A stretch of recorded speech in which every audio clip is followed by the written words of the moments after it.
Okay. September 27 again, pang-apat na video. But this time, our analysis will start from the 4-hour time frame. On the 4-hour time frame, naglagay tayo ng tinatawag na trend line. So, ayan na siya. Pero para maintindihan nyo to, you have to go back doon sa ating you have to go back doon sa previous 1, 2, 3 video natin. So, ayan yung mga touches, ayan. And with these touches, naglagay tayo ng trend line. Ayan yung trend line natin. Lagyan natin siya ng trend line. Ayan. Lagyan natin doon sa mga touches, And then, dito sa bandang huli, nagkaroon din ng, ayan, parang, ayan siya. Touches. So, naglagay din tayo ng another trend line yan. For reference purposes lang. Na yung price actions ay nagbabounce dun sa area na yun. Ayan siya.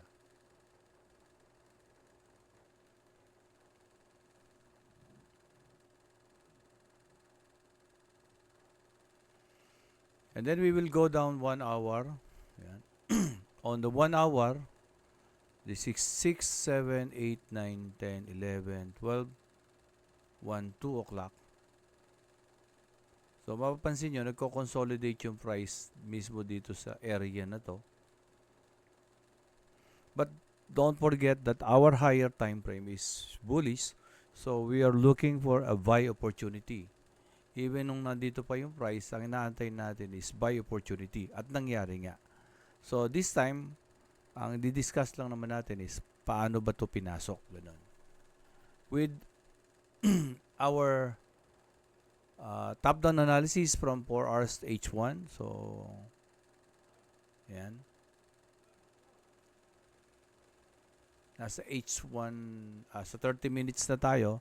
Sa 30 minutes, nagkaroon na tayo ng tinatawag na moving average or exponential moving average. Ibig sabihin, 20 ang red. Yan, this is 20. 20 candlestick ang binibilang niya. Let's say, kung dito tayo mag-uumpisa, pabalik, 20 candlestick. So, paano yon? Let's say, kunin natin crosshair, magmula dito. So, yan. Hanggang dito, yon. Hanggang dito. So, hanggang dito, 20 candlestick yon. Pag titingnan mo yan, at in-average mo yan, lumalabas yung price na napunta na dito. Ayan, ayan.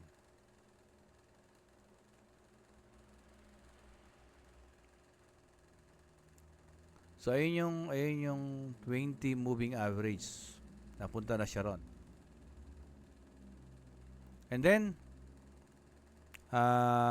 the red EMA or the 50 moving average, ibig sabihin naman ito, 50 candlestick. From this candlestick, buurong ka, hanapin mo yung 50, 42, ayun, 50. Ayun, magmula dito. Pag in-average mo yan, dinivide mo sa 50, lumalabas yung price, eto na siya. Eto na siya. So, ibig sabihin, the 20 moving average is nag-umpisang sumampa dito. Yung red nag-umpisang sumampa dun. Dito sa area na to. Ibig sabihin, nag-umpisang maging bullish yung candlestick. Ayan siya. O, yun. And then, nag-pull back. Nag-pull back siya. Ayan. Ayan. And then, yung pullback niya na yun, in-attempt niya mag-liquidity sweep dito. At since hindi siya nagkaroon ng liquidity run, pababa, so nag-liquidity sweep lang siya. And then lalo nang umangat yung red palayo sa blue. And then we have this trend line na nagkaroon ng breakout dito. Breakout.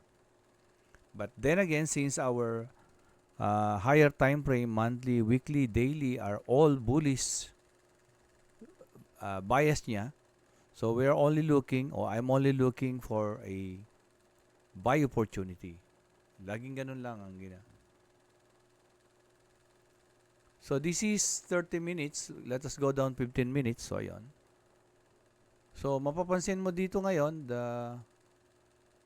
meron na tong yellow, no? The yellow, the red, and blue nag-cross sa yellow, which is the 200 moving average. So ibig sabihin yung average sumasampa na doon sa 200.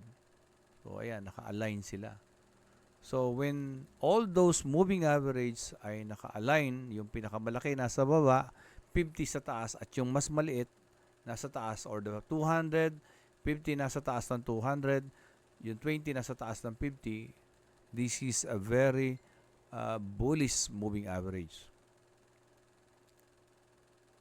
And then, we have this trend line. Ayan pa rin yung trend line natin. Nakikita natin. And then, from the trend line, nagkaroon na ng, ayan, lumabas na. Nag-retrace. And then, ayun, yun yung support.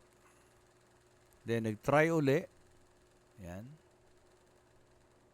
Until nagkaroon ng breakout from this consolidation at nagkaroon ng pullback. Ayan. So, since pumapasok na actually dito yung New York, ayan, kung papansin nyo, pumapasok na dyan yung New York, yun ang kaimportante yan kung bakit alam mo dapat yung New York, ano? Yung New York session. Tingnan natin sa 1 hour. Balikan natin. 6, 7, 8, 9, 10, 11, 12, 1, 2, 3, 4, 5, 6, 7, 8, 9. 9, ayun, 9. So, markahan natin yung 9 o'clock. Kuha tayo ng line dito. Lagyan natin ito ng arrow. Ayan. Lagyan natin dito. Ayan. So, bumaba ka man ng 15 minutes, makikita mo yun. Ayun siya. So, dito pa lang magkaka-ID. Ayun yung kagabi, oh. Ayun yung high impact news, ayan, oh. After the high impact news, nagsettled siya. Unti-unti na siya umangat. Then, nag-enter na ako dyan. Then, there is another, eto, dito, pumasok ako dito, kaso nag-retrace dito, medyo nag-stop loss ako. And then, after neto, I go down lower time frame para makita ko to. Since bullish talaga yung kwan ko dyan, I go down lower time frame para makita ko to. Ito, nag-iisa na to. Ano yung nangyayari? So, nasa 15 minutes, I go down lower time frame 5 minutes. Para hindi mawala yan, lagyan natin ng arrow. Arrow, ayun, no?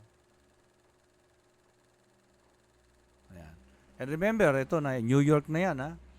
Dalawang candlestick, ha? Go down 5 minutes. Ayun, no? So, nakita ko, ayan, no? Makikita nyo, may mga rejection ng buntot sa ilalim. Buyer's rejection. Then we go down lower time frame. And we have the arrow, as our marking. So, ayun na siya.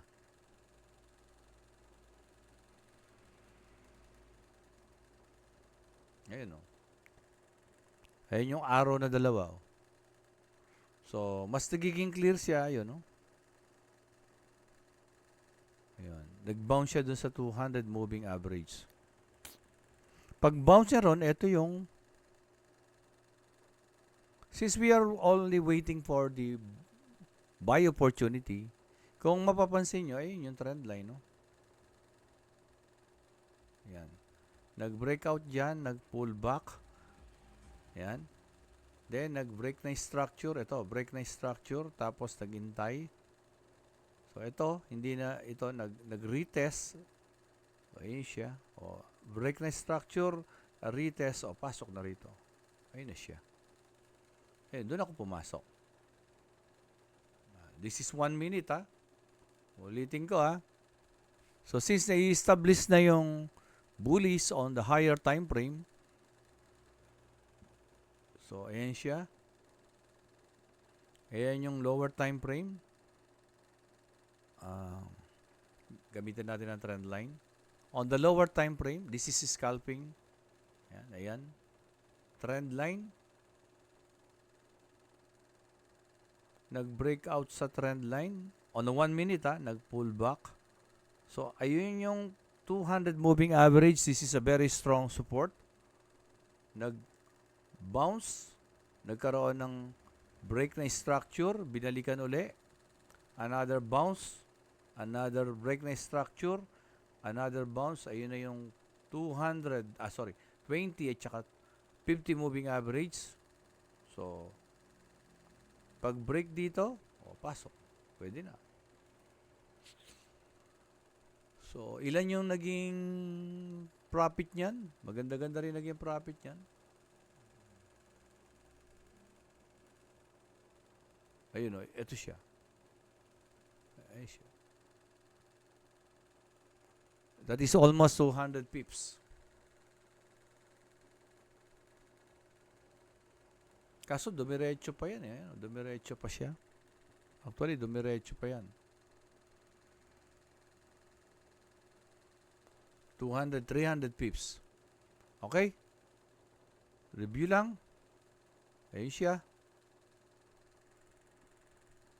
That's how I enter yung moving average yung lower time frame pala. Sa lower time frame.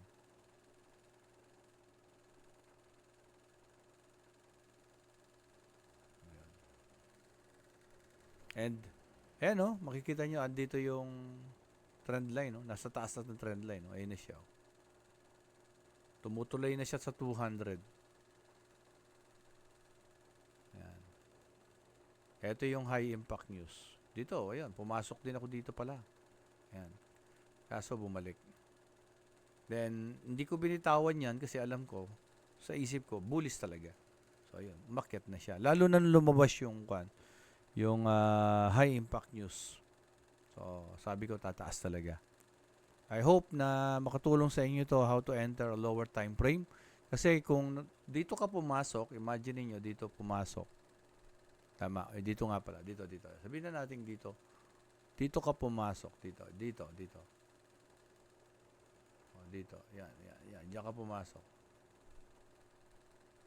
Tapos ang stop loss mo below the 200, sukatin natin kung gaano lang ang risk. 51 lang, 51 pips. Unlike nung pag higher time frame 200, 300 pips dito, pero possible ka ng makapag-gain ng pips na 100 pips. Tapos bumaba since ang bias is bullish talaga, so you can enter another trade for another 300 pips. Yan. So ako man, unti-unti pa rin ako natututo. Sama-sama lang tayong mag-aral. Kaysa magbayad pa tayo ng mga malalaking training, kaya naman pag-aralan ito. We are not against yung mga nagbabayad, pinababayaran ng mga training. Kaya lang, kung wala naman tayong masyadong kapital, pagtiyagaan na lang natin mag-aral. I hope na mayroon kayong mapulot dito and good luck sa inyong trade on Monday. At kaya hindi na rin ako masyado nagsusum kasi alam ko maraming busy sa inyo at mas prepared nyo talaga yung video, yung maraming request ng tao. So, doon tayo sa request para mabibigyan natin ng opportunity na makapag-aral kahit yung may mga trabaho.